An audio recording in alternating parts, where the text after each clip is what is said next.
కర్ణుడి చావుకి 1,00,000 కారణాలంటారు. ఈ కారణం అని చెప్పి చెప్పలేం అంతటి వీరుడైనప్పటికీ. అలాగే ఇంతకు ముందు 2019 నుంచి 2024 దాకా పాలన ప్రభుత్వ పాలన చేసినటువంటి ఆంధ్రప్రదేశ్‌లో వైఎస్ఆర్ జగన్ పార్టీ అంటే వైఎస్ఆర్‌సీపీ 151 స్థానాల నుంచి 11 స్థానాలకి దిగజారిపోయింది. వైఫల్యం, ఘోర వైఫల్యం అని చెప్పాలి. అయితే దానికి ఎందుకు, ఏంటి కారణాలు ప్రతి పార్టీ అన్వేషించుకుంటారు. వాళ్ళేం చేసుకున్నారో తెలీదు. అయితే జగన్‌ను ముఖ్యమంత్రిగా ఉన్నప్పుడు మనం విన్న దాని ప్రకారం ఏ ఎమ్మెల్యే గాని, ఏ మంత్రికి గాని వాక్ స్వాతంత్రం లేదు. భావ స్వేచ్ఛా స్వాతంత్రం అని పెద్ద పెద్ద మాట మాట్లాడకు వాక్ స్వాతంత్రం లేదు. ఆయనకి కలవడానికి కూడా అతి కొద్ది మంది సకల శాఖ మంత్రి గారు, ఆయన కోటరీ వాళ్ళు ఉంటారు కదా! అలాంటి ఒక నలుగురు, ఐదుగురు విజయసాయిరెడ్డి అలాగే ఉండేదని చెప్పుకునేవారు. సరే కడుపు చించుకుంటే కాలు మీద పడుతుందన్నట్టుగా ఇప్పుడు నరసరావుపేట మాజీ ఎమ్మెల్యే వైఎస్ఆర్‌సీపీకి చెందినటువంటి గోపిరెడ్డి శ్రీనివాసరెడ్డి గారు కార్యకర్తల సభలో ఒక చాలా ముఖ్యమైనటువంటి అంశాలు. ఎందుకంటే సెల్ఫ్ రియలైజేషన్ కావాలంటే మనం స్వయంగా విమర్శించుకోవాలి. మనం ఎందుకిలా అంటే అంతకుముందు ఆయనకి చెప్పడానికి అవకాశం లేకపోవచ్చు గానీ, ఆ కార్యకర్తల సమావేశంలో ఆయన చెప్పారు. ఇటీవల కాలంలో నేను జగన్ గారిని కలవడం జరిగింది. జరిగి ఈ ఈ ఓటమికి టోటల్‌గా ఈ వ్యవస్థ ఇలా అయిపోవడానికి మన పరిస్థితికి ఇలా దిగజారిపోవడానికి కారణం ఏంటంటే వాలంటీర్ల వ్యవస్థ.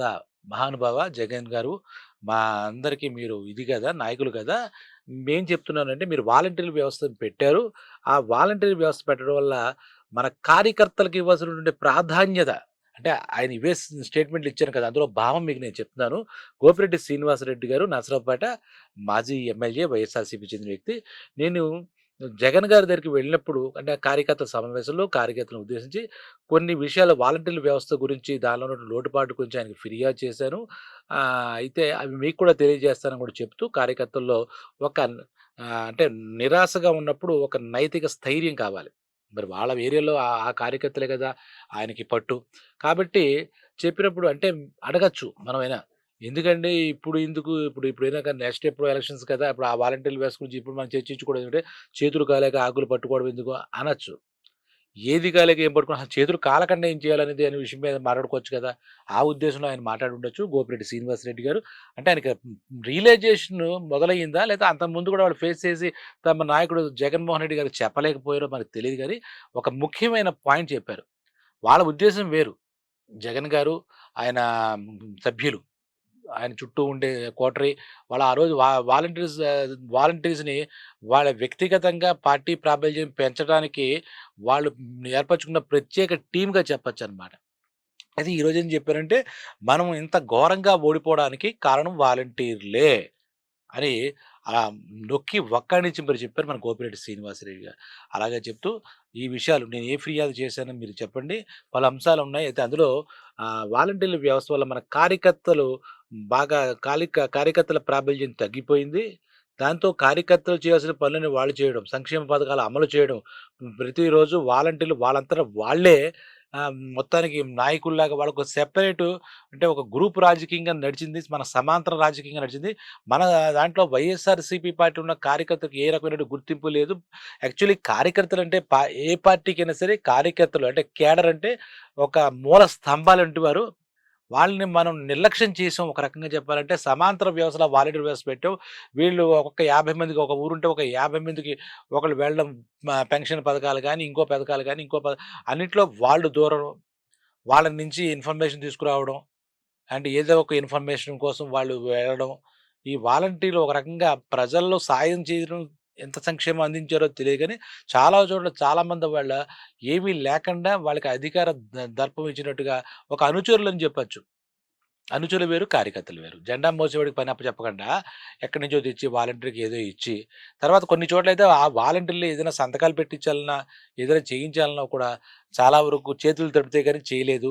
అలాగే వాలంటీర్‌లు వాళ్ళు లేనిపోని జులుం కూడా పల్లెటూరులో ప్రజల మీద అమాయకత్వం చూపించారు కూడా అప్పుడొచ్చాయి. దాని మీద ఇప్పుడు విశ్లేషణ వద్దు.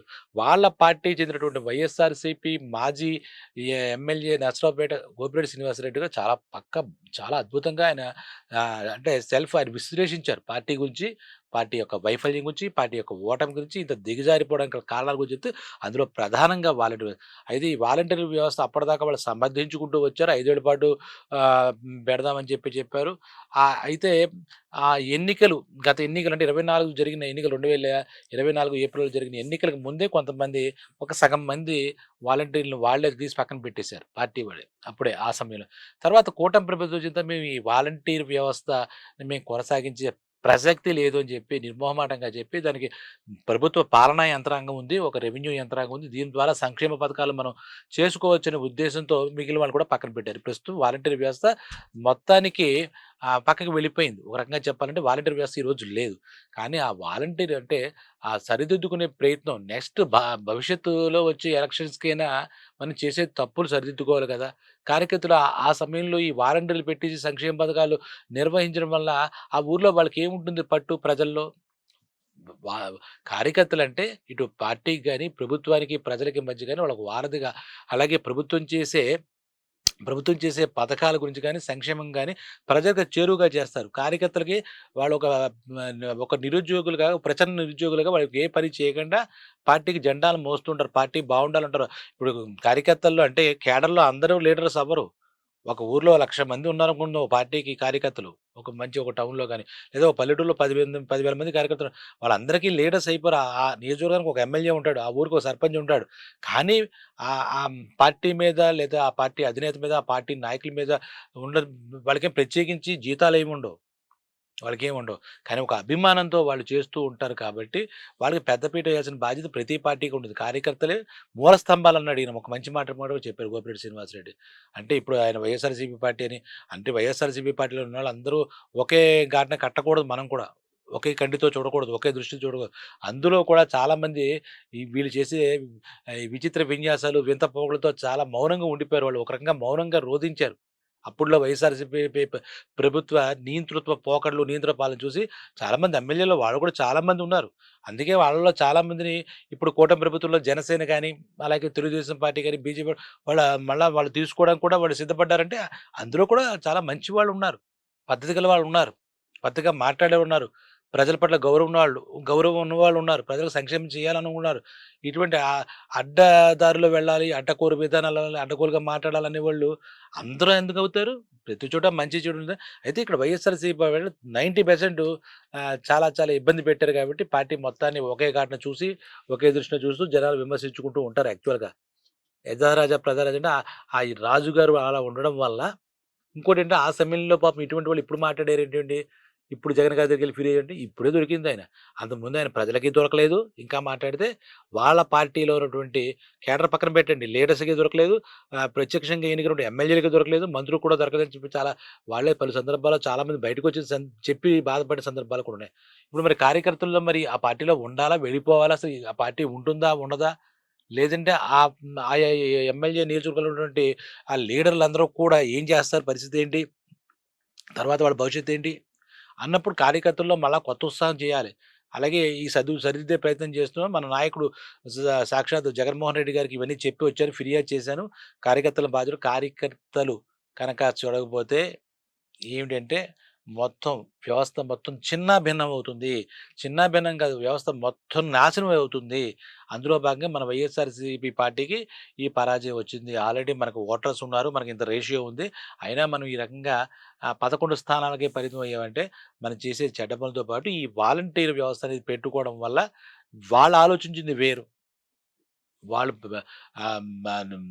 అప్పుడు ఈ మాజీ ముఖ్యమంత్రి గారు జగన్ గారు, ఆయన సలహాదారులు వాళ్ళంతా ఆలోచించి వాలంటరీ వ్యవస్థ ద్వారా మొత్తం రెవెన్యూ యంత్రాంగాన్ని మొత్తం వాళ్ళ చేతుల్లో పెట్టుకోవాలి. ఎవ్రీథింగ్ వాళ్ళ గ్రిప్పుల్లో పెట్టుకోవాలి ప్రతీదీ. మనకి ఒక రాజ్యాంగబద్ధంగా ఏర్పడిన ప్రభుత్వానికి గ్రిప్పులో పెట్టుకోవాలని సమాంతర వ్యవస్థని వాళ్ళు నడపాలని చూచారు. వాళ్ళు తీసుకున్న గోతిలో వాళ్ళే పడినట్టయింది. ఆ వాలంటీర్‌కి ఏమిటి క్వాలిఫికేషన్ ఏంటి? ఇప్పుడు రెవెన్యూ వ్యవస్థలో ఏదైనా ఒక ఆర్‌డీఓ, తహసీల్దారో, ఇంకోటో ఎంఆర్‌ఓ ఏదో అవ్వాలంటే ఏదైనా చిన్న ఉద్యోగం కావాలన్నా కూడా కొన్ని పరీక్షలు రాయడం, గ్రూప్స్ అని అవన్నీ ఇవి రాయడం ఏదో పద్ధతి ఉంటుంది దానికి. పరిపాలనకు సంబంధించింది. ఈ వాలంటీర్స్‌కి ఏమీ తెలియకపోయినా ఎక్కడో వాళ్ళకి అనుకువగా ఉండి, వాళ్ళకి వినయ విధేయతలు చూపించి వాళ్ళందరికీ ఏదో పప్పు బెల్లాలు పంచినట్టు వాలంటీర్‌లని నియమించేసుకున్నారు. వాళ్ళకి కావాల్సిన వాళ్ళంతా. వాళ్ళకి విధేయులుగా ఎవరైతే ఉంటారో ఆ రోజుల్లో.